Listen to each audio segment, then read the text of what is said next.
Friends, अगर आपको ये कहानी अच्छी लगे तो वीडियो को लाइक ज़रूर कीजिएगा और चैनल को सब्सक्राइब भी कर दीजिएगा। तो चलिए कहानी स्टार्ट करते हैं। आज की कहानी दो दोस्तों विशाल और रणवीर की है। उन दोस्तों की कहानी जो खौफ की उस हद से गुजर गए जहां से कोई वापस नहीं लौट पाता। तो रणवीर सुनाएंगे अपनी वो दास्तान जो उनके दोस्त विशाल ने उन्हें सुनाई और जिससे वो बाल बाल बचे। शायद मैं और विशाल कुछ महीनों बाद मिले थे। बातें शुरू हुई तो विशाल मुझे एक अजीबोगरीब घटना और उससे जुड़ी कहानी सुनाने लगा। वो घटना या कहानी कुछ इस तरह से थी। विशाल दिसंबर के महीने में कंपनी के किसी काम से शाहजहानपुर गया था। वहां कंपनी के ही गेस्ट हाउस में उसके ठहरने की व्यवस्था की गई थी। उस रात वो अपने कमरे में सोने की तैयारी में था कि तभी लाइट चली गई। सर्दी की रात में वो खिड़की तक आया तो उसे नीचे कुछ दूरी पर एक अलाव जलता दिखाई दिया। ठिठुरन से बचने के लिए वो नीचे उतर के वहां तक गया। अलाव के इर्द गिर्द गांव के 3 लोग बैठे बातें कर रहे थे। विशाल ने उनसे बातचीत शुरू की। बड़ी सर्दी है भाई। बैठ जाओ बाबू, आग से आराम मिल गया। अब जाके जान में जान आ गई। तुम लोग कैसे रह पाते हो यार यहाँ पे? अरे त्रिलोकी, कुछ सुनाओ ना भाई। का सुनाए? अरे वही कहानी सुनाओ ना, डायन वाली। और क्या सुनाओगे? हाँ, ऐसी सर्द अंधेरी रात में भूत डायनों वाली कहानी सुनने को तो मजा आएगा। जाने दो बाबू, वो कहानी अच्छी नहीं है। उस आदमी ने कितना मना किया कि वो कहानी सुनने की जिद ना करे, पर विशाल उसके पीछे ही पड़ गया था। ठीक है बाबू, सुनाते हैं, पर फिर मत कहना कि अरे सुनाओ। जगत सरकार कोई राजा से कम नहीं थे। बड़ा इज्जत, शान, शौकत, महल 2 महला था उनका। 80 गांव की जमींदारी थी उनकी। उनका हुक्म समझो कानून। उनका बेटा नरेंद्र सिंह का दिखता था। जवानी ऐसी कि परी मर जाए उस पर। जब पक्की पे बैठ कर निकलता था तो रियासत की औरतें आहें भरती थी कि हाय किसके नसीब में होगा नरेंद्र। और एक दिन जब नरेंद्र जयपुर की अपनी यात्रा से लौटा, सबने वो नसीबों वाली देखी। उसका नाम था रतन कुमारी। क्या सांवला रंग, कैसा बदन, और जब वो हिरनी जैसी चाल चलकर सरकार के अहाते में आई तो सबकी नजर जैसे जम के रह गई। बाबूजी, ये है रतन, और रतन ये है हमारे बाबूजी जगत सरकार। घनी खम्मा सरकार? घनी खम्मा मतलब बाबूजी राम जुहार। वाह वाह, पर बहू तेरा घड़ी खम्मा भी बहुत सुंदर लगा हमें। तू यही बोला फिर। रतन कुमारी के आते ही जैसे सरकार का 2 महिला गुलजार हुई गवा। हर बखत बस सबके कानन में उसकी पायल ही बजती रहती, और जब पायल ना सुनाई देती तो तुम कहाँ हो रतन? लो, आ गई थारी रतन। इतना दूर मत जाया करो कि तुम्हारी पायल भी न सुनाई दे। क्यों परेशान होते हो जी? अब तो ये पायल की आवाज प्राण के साथ ही जाएगी। तब नरेंद्र बाबू नहीं समझे रतन की बात का मतबल। पर एक रोज जगत सरकार अपने बेटा बहू के साथ थे। तब ये लो बेटा, गाड़ी की चाबी तुम्हारे लिए खास विलायत से मंगवाई है हमने। बाहर अहाते में खड़ी है। और हाँ, गाड़ी लेके फुर्र से भाग मत जाना। ये तोहफा सिर्फ तुम्हारे लिए नहीं, हमारी बहू रानी के लिए भी है। जहाँ जाना उसको साथ लेके जाना, समझे? पर तभी गौशाला देखने वाला भानु हुआ आया। सरकार, गैया मर गई। तो क्या करें? क्या हमारे ऐसे दिन भी आ गए हैं कि हम एक एक जानवर की गिनती करें? एक दिन का बात नहीं है सरकार। गौशाला में रोज रात को एक जानवर मरता है। जान पड़ता है जैसे कोई खून पी रहा है उनका। क्या खून पी रहा है? कौन?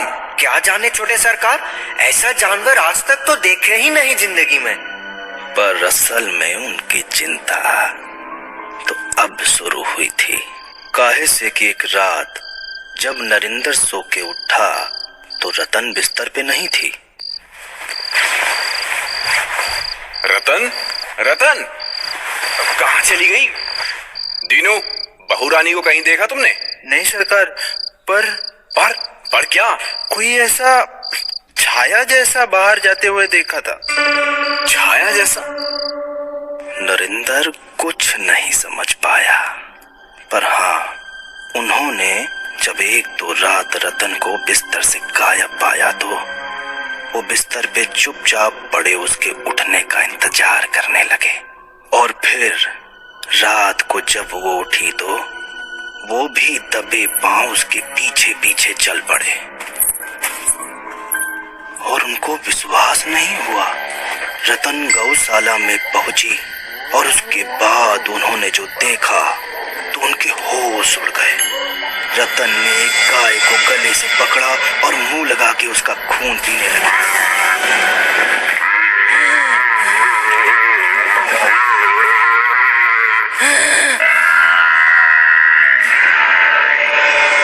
उस रात के बाद से तो नरेंद्र को ऐसा लगने लगा कि रात वो रतन के साथ नहीं, मौत के साथ सो रहे हैं, मौत के साथ। पर उन्हें कुछ करना था, इसीलिए वो जगत सरकार के पास गए। बाबूजी, ऐसे तो हमारा एक भी जानवर नहीं बचेगा। क्यों ना आप गौशाला को यहाँ से हटाकर 10 कोस दूर हमारे आखिरी गांव में कर दो और 50 आदमियों का पहरा बिठा दो।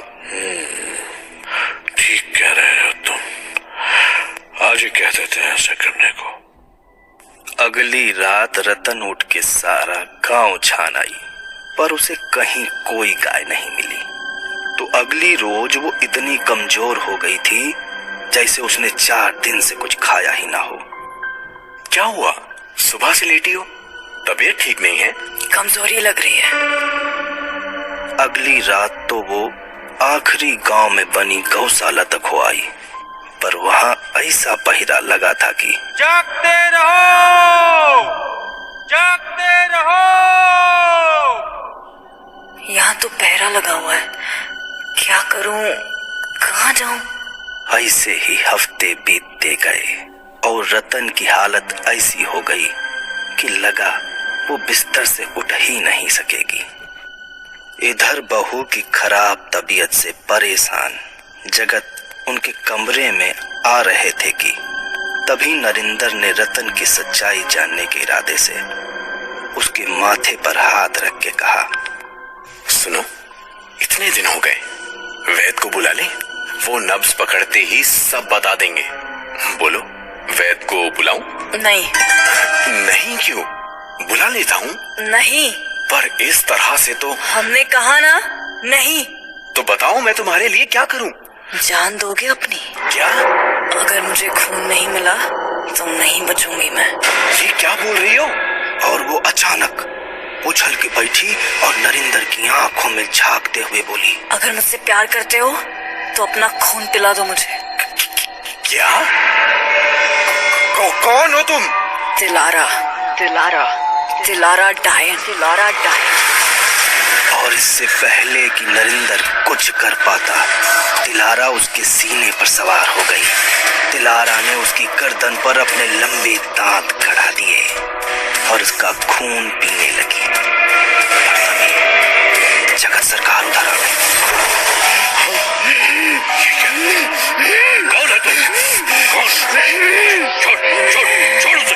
पर जब दिलारा की सच्चाई सामने आ ही चुकी थी तो उसे कौन सा डर बचा था। अगले ही झपट्टे में वो जगत सरकार की छाती बजा बैठी और उसे उनके भी प्राण निकालने में देर नहीं लगी।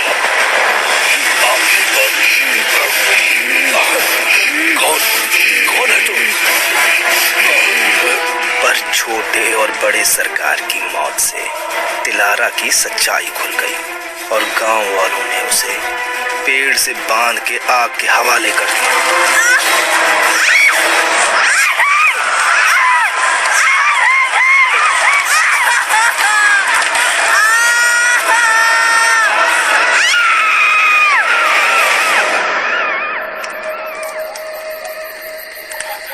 कहानी तो बड़ी भयानक थी भाई।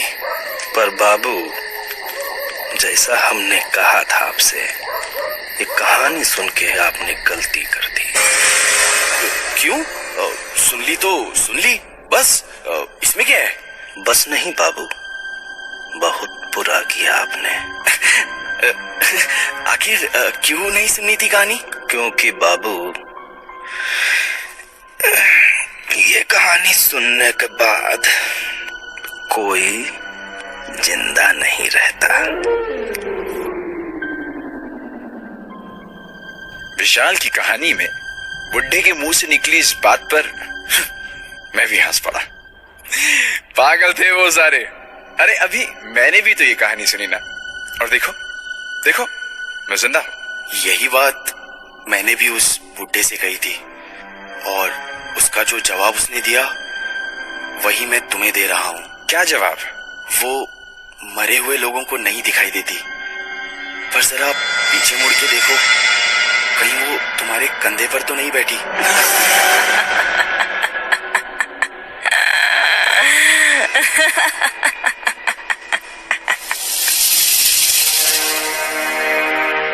रणबीर ने मुड़कर देखा तो तिलहारा डायन उसके कंधे पर बैठी मुस्कुरा रही थी।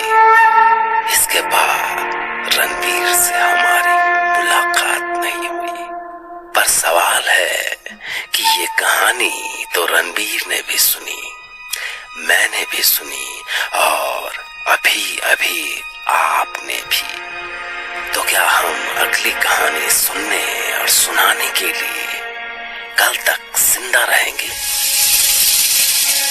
क्या जाने, शायद और शायद नहीं भी।